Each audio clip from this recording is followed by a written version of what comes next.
Hi everyone. My name is Dr. Olubenga Taiwo, and obviously I work at the University of Winchester in performing arts, drama and dance.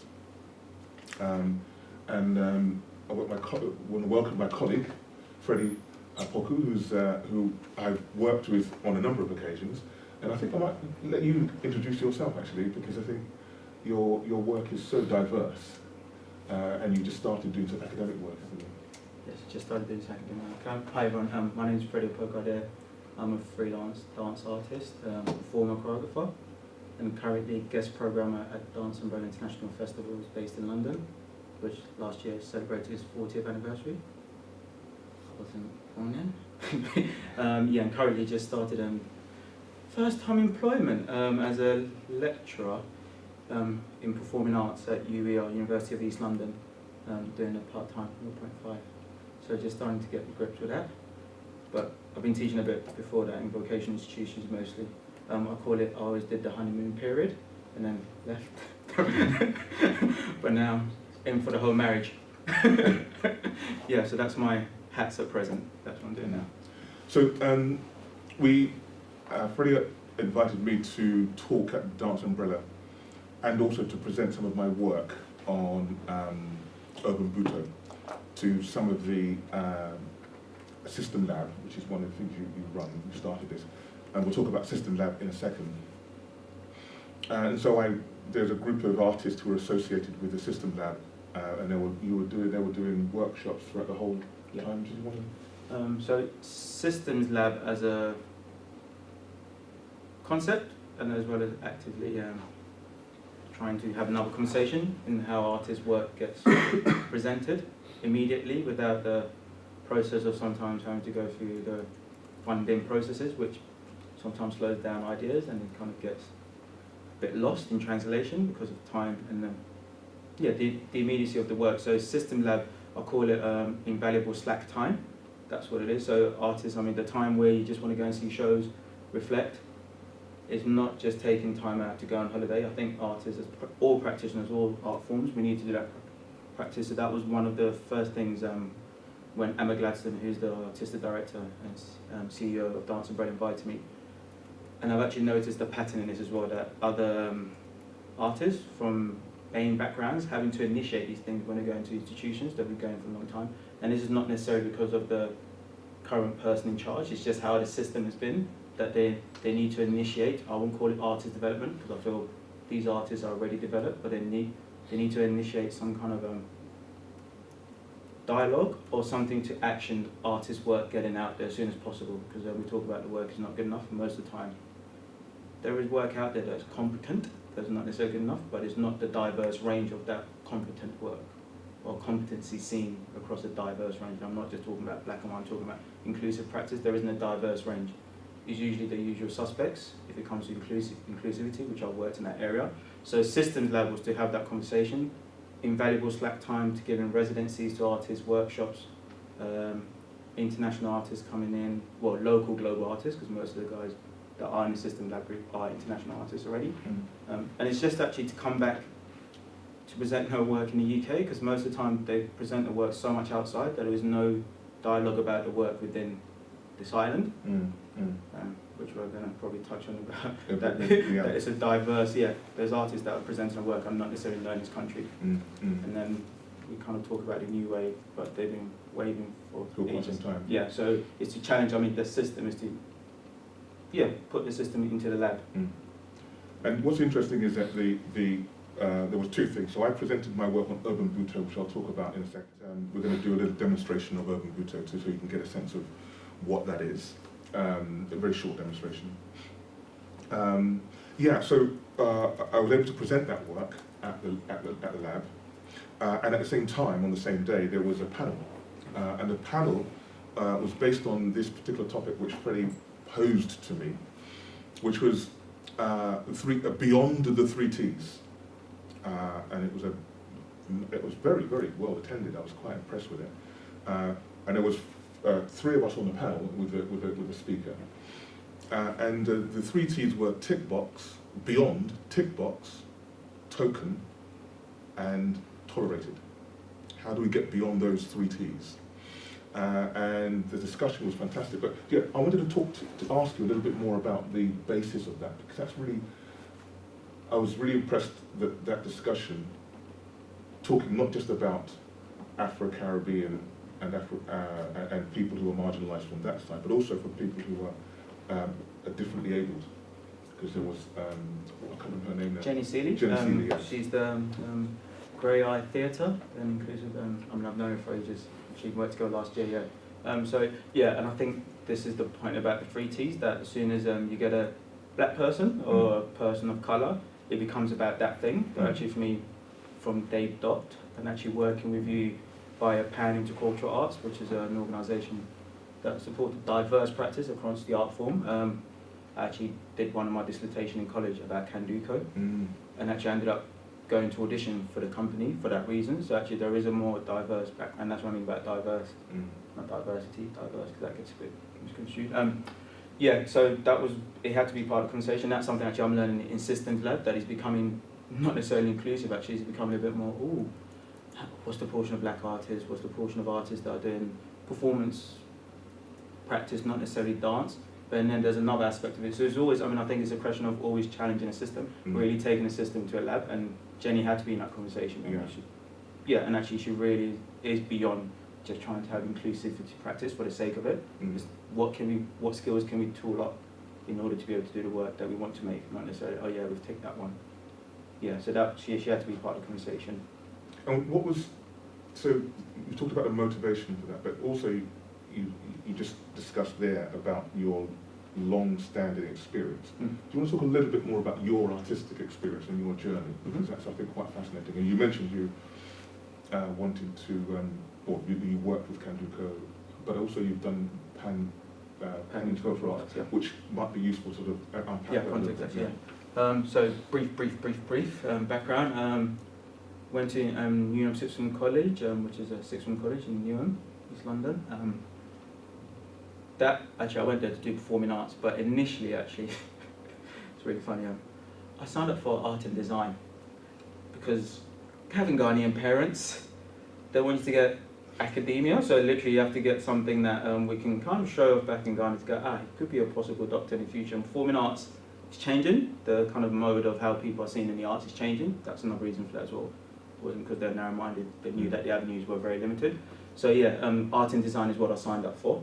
And then I entered the college and literally turned right into performing arts. This story's been told many times, so it's a bit like repeating myself again in my head.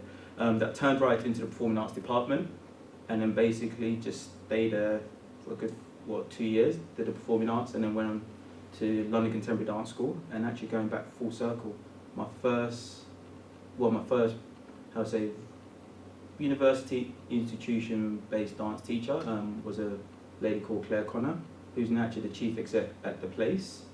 So it's also a full circle of her, her diverse background as well. And during that time we worked, you name it, within the art realm of dance, performance making, dance theatre. We worked all of them from Butoh, DVA coming in art to do workshop, Kanduko, Union Dance, who are more kind of street urban dance based background, but mixing a lot of contemporary dance practices. You name it, we literally got them into Newham Sixth Form College. I don't know how Claire did it. I know that we do some work with the Japanese artist. Oh yeah, Suburo Tachigahara, actually, who's coming to perform in London next month again. Revered Japanese choreographer, amazing performance maker, who stemming more from Butoh background. John Ashford, who used to be the director of the place in London, names him like the Michael Jackson of the contemporary dance world, the way he fuses urban styles, you would say, and kind of redefines them. It was amazing. So we did have a lot of diverse experiences, and that pretty much set the foundations of what I was kind of interested in, because I really wasn't sure what I was going to do performing arts, so I happened to go back to art and design. And then trained at place, went on to perform with some professional companies, and then I ended up seeing an audition for Kanduko, went to audition with them. I've got to say, I wasn't the best in the audition, but but I think the interview about knowing about the company, and actually it was Celeste Dunker's last season, who's the founder of Kanduko, and I don't know if anyone knows a story about her, but she's performed, and then she had an accident during the actually live performance, and that's where she got her spinal injury, so she ended up in a wheelchair, and then set up Kanduko, she still wanted to perform, she could perform. but she retired and that year actually. And one of my motivations was to work with her and to understand the idea of inclusive practice and to be around her, because she is the founder of one of the most astonishing companies to practice that, and actually the UK is known for that practice. So yeah, that was a really important part of my education, and it feels like it's just all the foundations and the next level of it. Active practice, you would say. Started to make work. I don't really know how that came about. I'm just more interested in trying to find. Actually, I do know how. I'm lying. I got fed up of having things put on my body that basically was not feeding the kind of my physicality. And actually, even in training at London Contemporary Dance School, great training. But I probably went to ballet for about a term in my whole 2 years, because the third year you don't really do ballet, because my knees was just not having it. Yeah, so I had to find, I was literally in bodycon most of the time, and all these things make you understand what kind of movement vocabularies that work for your body. I'm not saying all black bodies cannot do that, but my body was just not having it, because I didn't, as I keep on saying, I didn't start when I was that young, so having that natural turnout was not there, and the facility wasn't there. But at the same time, I was still finding things outside of that structure, so doing capoeira, which that's where we met through that, Brazilian martial art form, outside of that time. So that was very influential in understanding other ways of moving and actually what the influence in improvisation. I think capoeira is one of the most amazing ways to find improvisational tools for Western contemporary dance, improvisational structures, scores. I think it's the same, structure. From a hoda into a cipher, into what's become like the circle and improvisational jams. It's the same. I can see that same further back. Just to articulate that with capoeira, you have an interesting concept of a hoda, which is a round circle. You have the berimbau, which is the instrument that has been migrated with enslaved people from Angola, particularly. But the berimbau is also has traces of the indigenous American Indians in South America. So you have this intercultural form, which is at the head of people who are looking to be emancipated from their enslavement. And the style of movement was a kind of a syncretism between Angola, Yoruba, Portuguese, and also American, Indian, indigenous Indian certain fighting styles, syncretized in a way which was to find ways to disguise and escape. So, and they did this by, after their chores, they would get in a circle, sing songs, and apparently dance. And the dancing was a disguised fight, and done with all sorts of different qualities. But the disguised fight was teaching the capoeirista ways in which to defend and attack and evade and escape.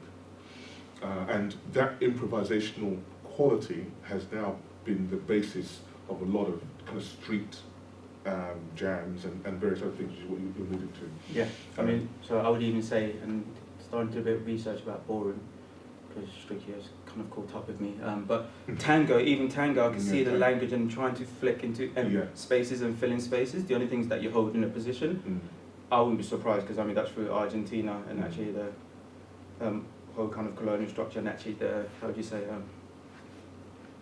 the loss of the indigenous people from Argentina, and the tango becoming more Portuguese, Western-based codes. I think the traces of capoeira totally is in there. I can see it. The way you center lowers.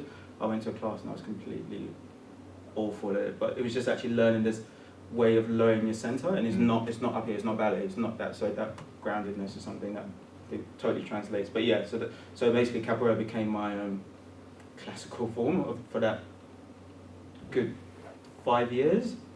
Because I missed a lot of Western fundamental training. I thought that was my way to get those techniques. Cunningham became my ballet classes. So I had to do 2 contemporary classes to kind of not work to look after my body. So yeah, I think the fundamental training really did set up everything I was always interested in. To always go, no, this is not the only way to do it.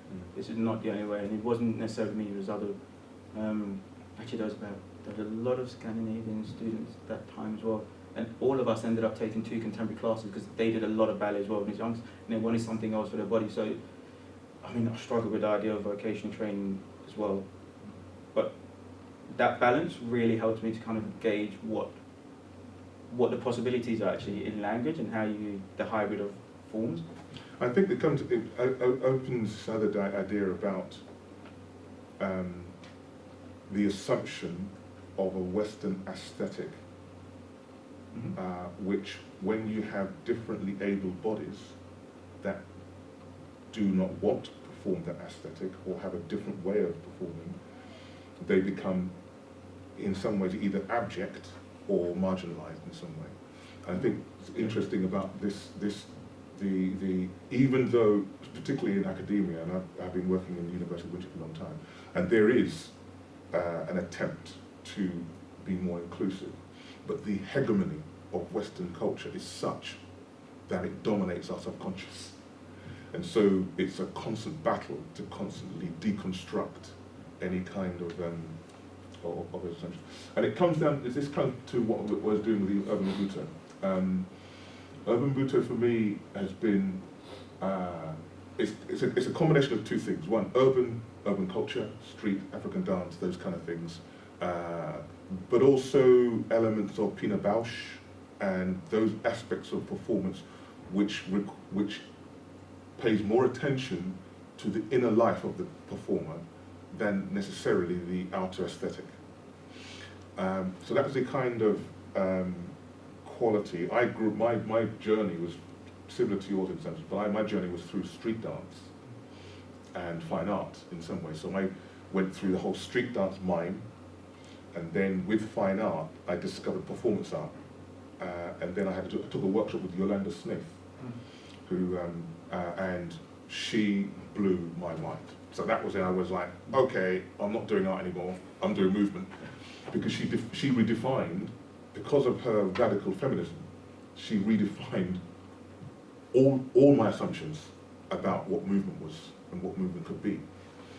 And it's through that I started to explore and be more confident about the differently able, so I was practicing Tai Chi and capoeira, African dance and bata, and all of these qualities started to feed into what I call a kind of improvisational framework that was, and I know Noyal understands this because your work on somatic experience, the sensuality of the body, the beingness of the body, is something which I started to really explore a lot.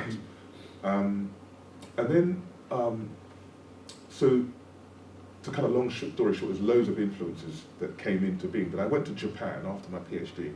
I went with Johannes Billinger to Japan to do a project, and then worked with Hironobu Oikawa, who is one of the founders. Well, there are two founders of Butoh. Butoh, one is Hijikata, and then Kazuo Ono. These are the two kind of recognized founders of Butoh. But they were working with this man called Hironobu Oikawa, who developed this garb. He said it was Maison d'Artaud. He went to France and started to develop these movement techniques from Ducrot and all these various kind of more alternative street, almost clown qualities. Came back to Japan and then started to explore images of meditation, Buddhism, and also the no theatre, the ideas behind no theatre, and started to strip them away, because that was a kind of, in the 50s, it was at the time, that was what was going on, and created this particular technique, which a lot of people who do Butoh went to go and to study under. And so I went there, and he recognized that I'd done quite a lot of Tai Chi, and so he gave me a plan and said, look, could I represent his work in Europe? And I was like, oh, that's a little bit intense. Okay. And I said, but I do my own stuff. He said, no, I want you to do it as, through your stuff. It's your own thing. And I started to get quite quickly that what he's talking about is there isn't a set form, but there is a particular kind of practice of being yourself.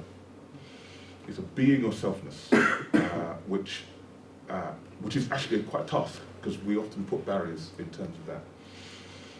And so at this point, I'd like to demonstrate a little bit.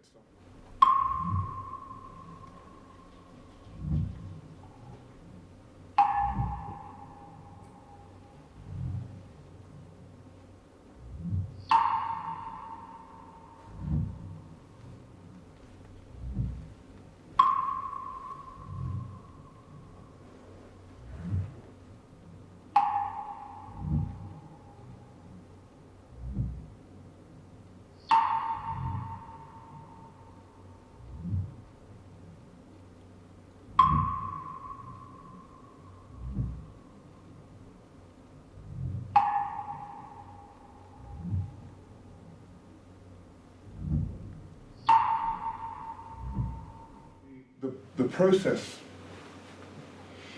of exploring, we've been doing every Mondays. I've got a number of this, quite a few of us now, and it's a part of the research work. We're exploring movement. I think Viv is, in fact, that piece of music, by the way, was composed by Viv as part of her first year project. So that's her work. So, and I asked it if she could actually, if we could use it. And in fact, I played it to my over 60s group. They're a performance group in Salisbury. I've got a performance coming up there with the Yoruba Sonnets, and they're doing a kind of curtain raiser. And I created some certain music, and then I played some. They're like, oh, we want to use this one. So it's now going to be used at professional. Yeah. And I was like, oh, wait, what about my one now?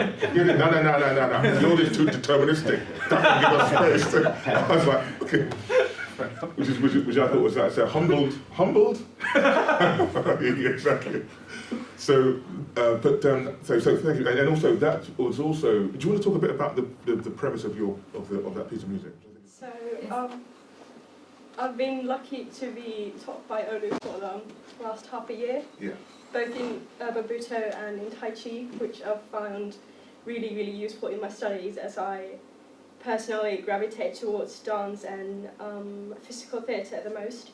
And in my first solo piece, which is about 10 minutes long, I use the movement material from both Urban Butoh and Tai Chi as well as contemporary dance. And I am doing an experiment how I can make performing arts into maths. And my entire piece can be cut down to the golden number and the Fibonacci sequence as far as the audio goes, and how it progresses, and how the movement is composed, and it's basically everything. And I also use the space according to the Fibonacci sequence. Thank you very much. Thank you. So what you saw there, just very briefly, you saw elements of robotics, which comes directly out of the mime clown tradition. So I want to be specific about that, and that comes out of Lecoq's. I know Richard's our clown expert.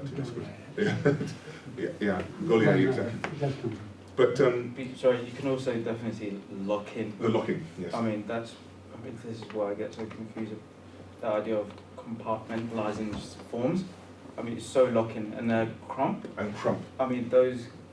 Yeah. If you're seeing it within the context of African American practice, it's more seen as this rage form, but actually it is that inner physicality. And I mean, this is where context. I mean, yeah, but carry on. Sorry, yeah, no, well, thank you. No, thank you.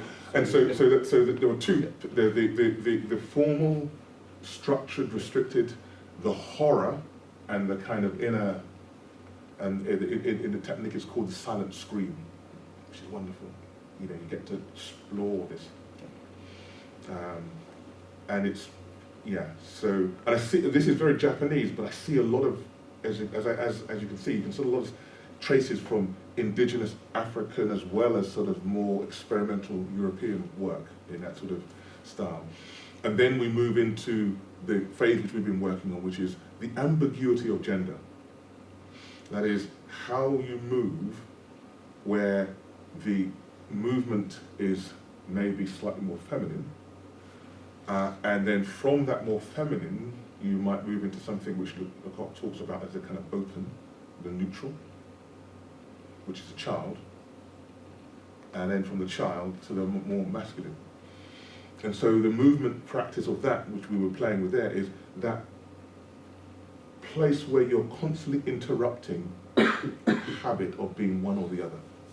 So you, and it's one of the things that Hironobu Oikawa talks about quite a lot, about how to not just show and deliver gender, because we can say this is how you do a feminine movement, which is kind of obviously not, it's a kind of demonstration. It's really about finding the inner feminine, which takes a risk. And this is why I think it's very interesting when it comes to kind of the emptiness of the clown, the risk of being empty, the risk of being nothing. And then moving into the child, and then the more masculine. So you find an inner, and then by interrupting, and then there you get this strange space which we get to, which is a kind of meditative space, which you experience and by definition is transmitted to the audience. So it has to be the sense of ambiguity. And there are other aspects, silent scream, we've been doing some work with in no theatre, which is the idea that the mask, there are three angles which are very specific. There's an angle which says, when you look up, you're addressing the cosmos, you're addressing the outer and that which is beyond. And when you start to look directly, so it's more to do with the tilt of the head rather than just what so you're looking up here, and then when you look to the other, you're now addressing the other, and the other may be the other person, or maybe the audience, it might be, but it's basically that which you're addressing to the outside, but it's here in the space. It might be the chair, or it might be a picture. And then when you tilt the head beyond the horizon, down, so above the horizon, up, on the horizon, you're talking to the other, and when below the horizon, you then draw in. It becomes contemplative and it becomes contemplative. This is one of the key languages of no theatre. He's taken that and said, rather than use it as a strict language, what happens when we explore it? And we've been doing some work on that in terms of our movement improvisations. And going back to capoeira, you mentioned earlier, the thing about Urban Butoh is that once we understand that the practice is essentially improvisational, that way we are addressing the body talk, the subconscious talk. So as soon as you improvise, your subconscious is talking. If you've set something, it no longer talks, it is repeating. And it might talk by ways in which you might have a form that you do it slightly differently, so your subconscious might want to do it faster because you're feeling, it might have ways of interpreting, but essentially, it's structured. Do you see what I mean? Yeah, and I did.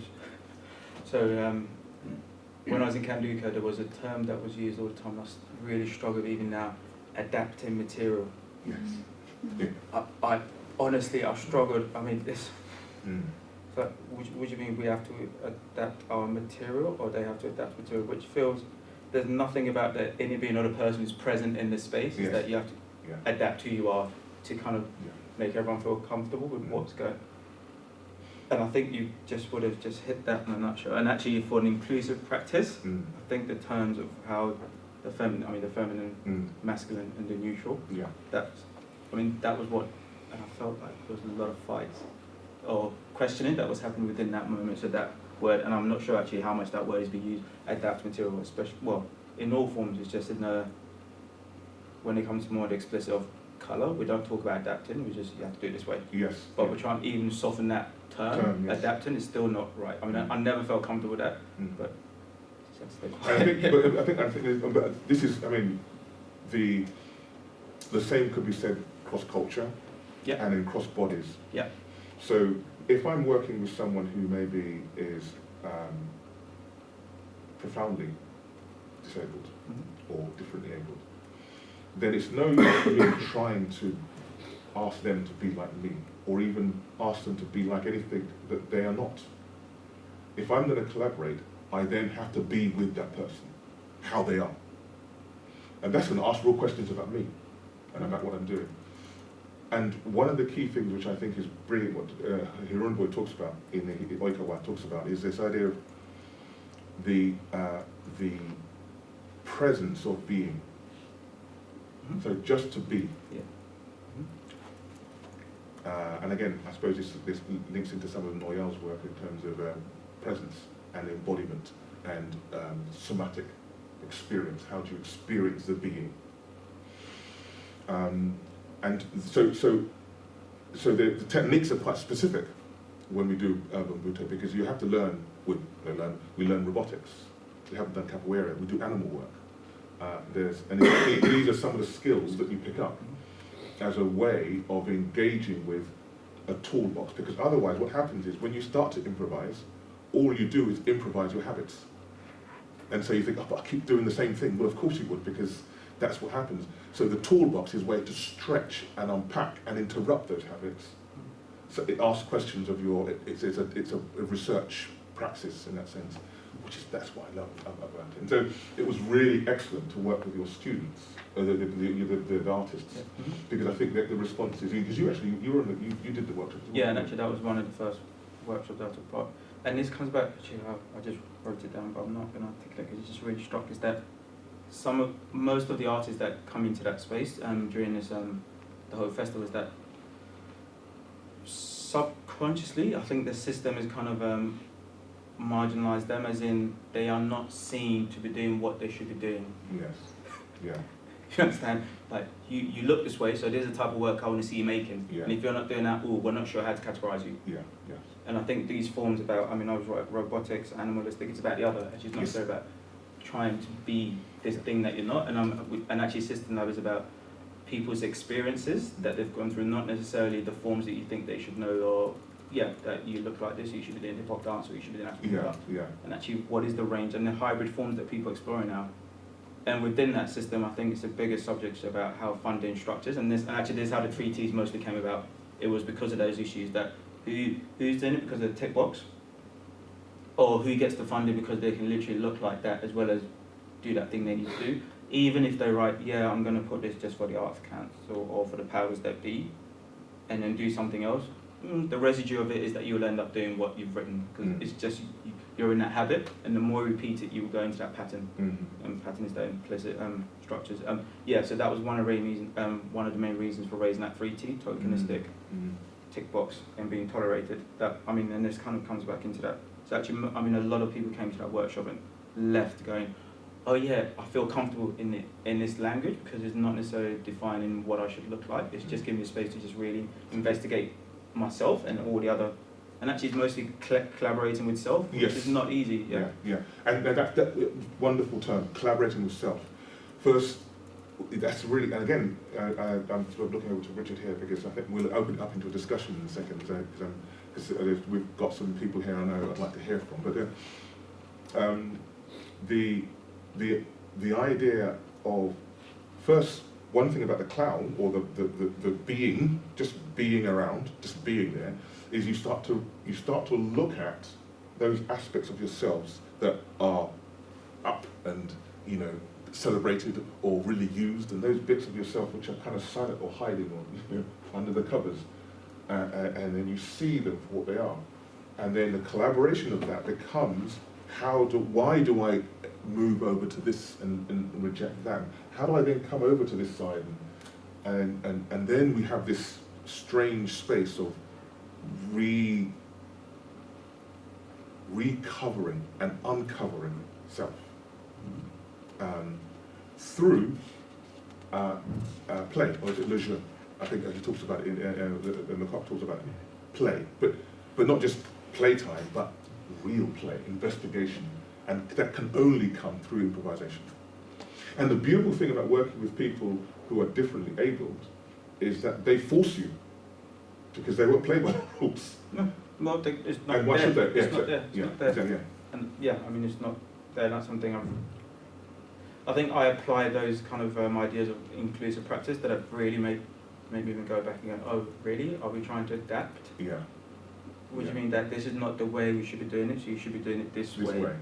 And that's always applied to that idea of diverse practice, or what is the, we talk about Afrofuturism, what is, it's not about adapting, because actually the structure before did not really work for us anyway. That's it. After just a little bit, we wanted to talk a little bit about Afrofuturism, but I think it'd be good to open up and no, continue. I think a little bit longer. I think it's really interesting. Okay. Sorry, I'm kind of curating here, but I think in terms of what we're trying to do, it'd be good to develop on that. Okay, so the Afrofuturism, it's a kind of, Sun Ra is kind of credited as actually talking, well actually it wasn't Sun Ra, it was I can't think of his name now, but it was a critic, a comic critic, talked about Afrofuturism, and what he wrote was that essentially Africa, and if you think about it, Africa in science fiction is not written in, it doesn't exist. If it's post-apocalyptic, it's usually America, or maybe Europe, or maybe Japan. Those are the kind of like places that survived. And if you're black in that, or if it's in the future, it's kind of the United States of the world, which is basically America. And then if you're black in that, you have been assimilated into the culture. Africa, with its languages and its culture, has been assumed to be eradicated and it's gone. So therefore, there can't be an Afro-future, because part of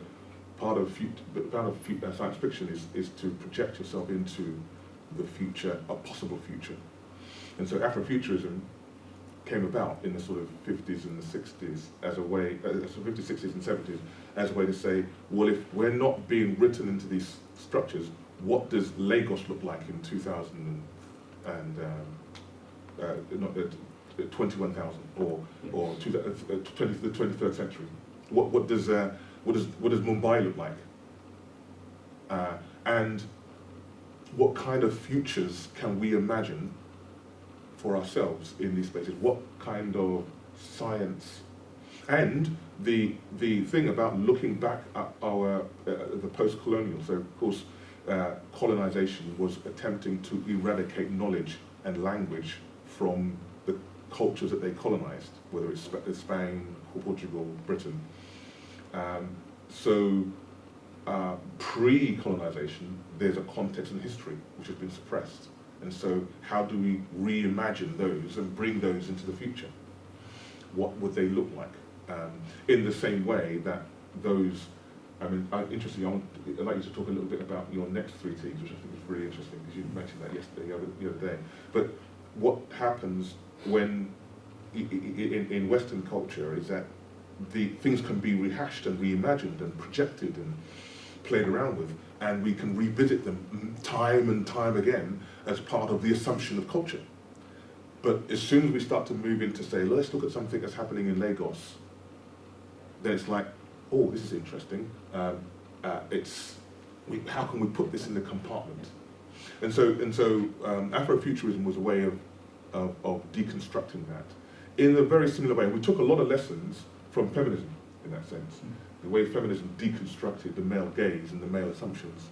And that process of deconstruction, I think, has also been part of that way in which the other can deconstruct how they're viewed and compartmentalized.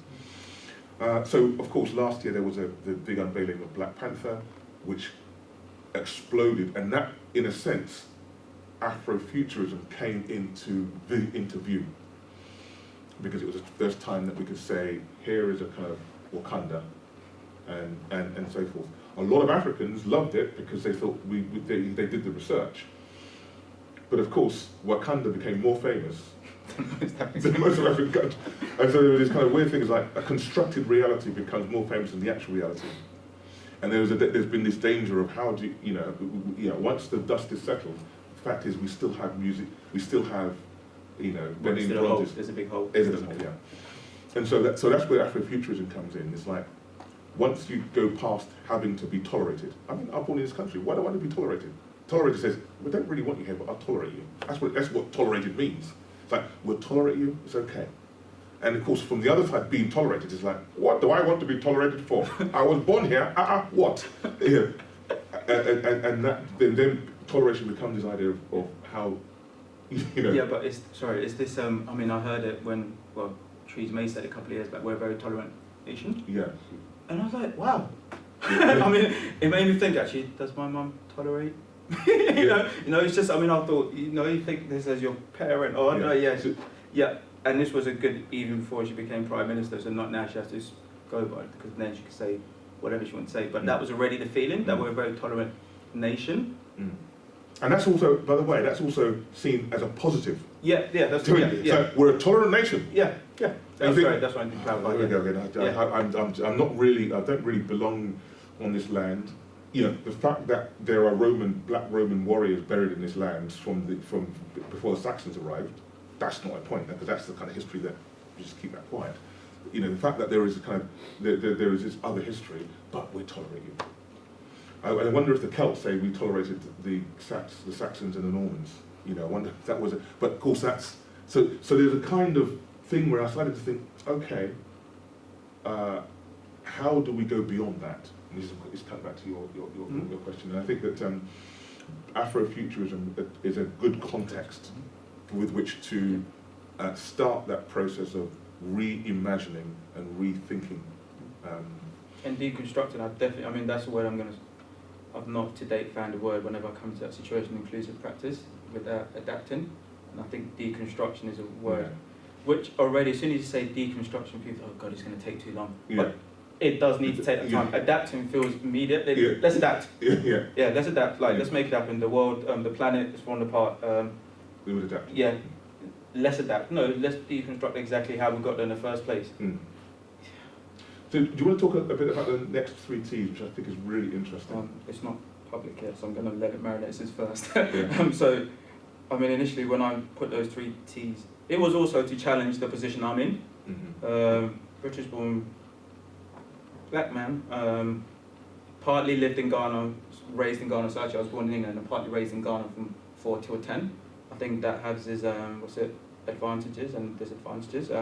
Just understanding economic structures and social structures as well at a very early age, from 4 till 10, and then coming back to London, East London, which is very diverse, to be honest, in this mix. So coming back to the 3 T's, the initial thing was that I'm in this position, what work am I supposed to look to program? Because there is an expectation, and I mean, this wasn't an honest conversation, I was looking at myself going, so I'm been invited as a guest programmer. What is it that I should be seen doing? And actually, I've always been interested in the diverse palette of the feminine, masculine, and actually the other practices that goes on within the realm. So it was a bit of a shock within the first programming, because actually it was widely diverse. It's not just specifically this group of people. But one thing I did realise that where is the discussion about inclusive practice, and that's something that I had to literally sit back that first year. I can't do it all, I'd say. I mean, and this is where this kind of conversation opens up. The dialogue. But the 3 T's was that I really wanted to go beyond, and hopefully we're going to bring back the discussion. And my ideal kind of tick boxes would be we're tackling it, so that's the first T. Let's tackle it. Didn't quite work out. Let's try again. Let's go back and try again. And then guess what? It might just be triumph, or not. I mean, triumph is a bit of a big word, so I don't think we have triumph. So that one I'm tackling the triumph still. But I think to give another 3 T's. To try and work out what the modern day 3 T's can be, if there's any suggestions, I'm up for them. Because I feel this is the next chapter of that conversation beyond the 3 T's. Because I was sitting there going, I'm afraid of a bit of a hypocrite saying beyond the 3 T's, but you're sitting there trying to have a conversation where there is a specific resume that you have that should put you in this position, in a very privileged position. Let's not avoid that. It is a very privileged position to be able to decide whose work gets programmed, and there might be some biases as well. Some unconscious bias, but that's where the 3 T's are at present.